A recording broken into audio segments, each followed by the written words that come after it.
Holy veil, dark secrets. When the pulpit becomes a stage for deception.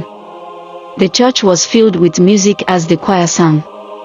People clapped their hands, their voices rising in praise. At the very front, Ada knelt at the altar, dressed in white. She held her Bible tightly against her chest, eyes lowered in false humility. Pastor John smiled and raised his hands. "Look at Sister Ada," he said proudly. "A daughter of light, a true example for all young women." The congregation nodded in agreement. Some women even whispered that they wished their daughters would be like her.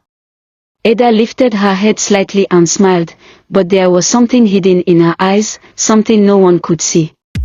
That night, the sound of music changed. Neon lights flashed, and laughter filled the air.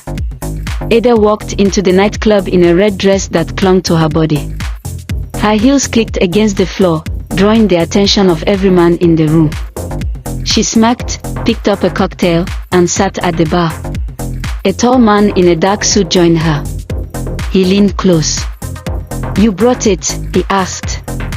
Ada slid an envelope across the table without hesitation. "Always. I never disappoint." They both shared a knowing look before raising their glasses. The next evening, after choir practice, Ada's closest friend, Grace, followed her quietly. Grace had noticed Ada's strange behavior for weeks and wanted answers. She hid behind a wall as Ada entered the hotel with the same man from the club. Grace gasped, her hand flying to her mouth. "No, this can't be true," she whispered. On Sunday morning, the church was alive again. Ada cried loudly at the altar, her hands lifted high. Tears streamed down her face as she prayed. "Lord, use me as your vessel," she cried out. Pastor John's wife leaned over to the woman beside her. "See how holy she is," she whispered. Grace clenched her fist.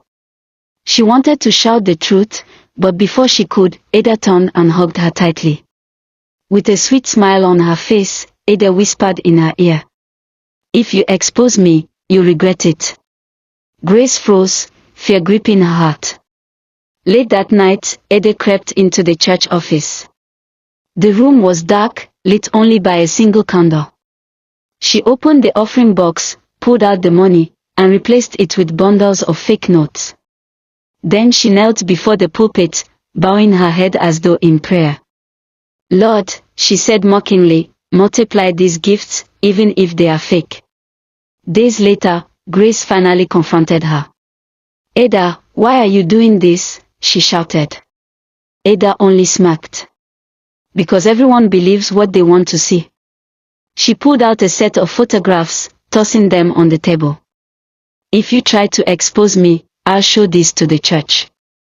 They'll think you're the guilty one, Grace." Grace's eyes widened.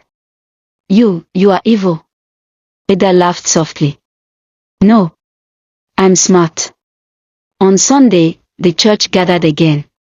Pastor John raised his hand and smiled. "From today," he declared, "Sister Ada will lead the youth fellowship." The people clapped, cheering her name. But Grace stood up suddenly. "She is a liar," Grace shouted. Gasps filled the air.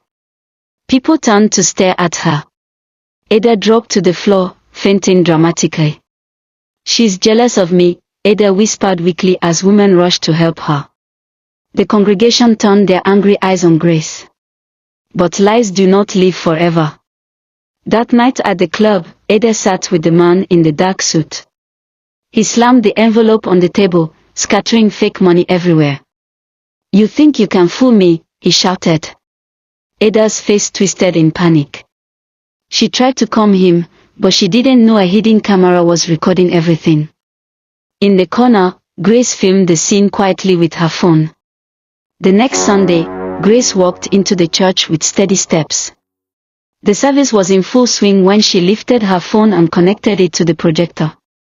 The video played for everyone to see, Ada laughing in the club, mocking the church, exchanging money with the man in the suit. The congregation gasped. Pastor John dropped his Bible in shock. Ada fell to her knees, her makeup ruined by tears. "Forgive me," she whispered. "I only wanted to be seen, to be loved." But the people turned away. The holy veil was torn, and her secrets lay bare before them all.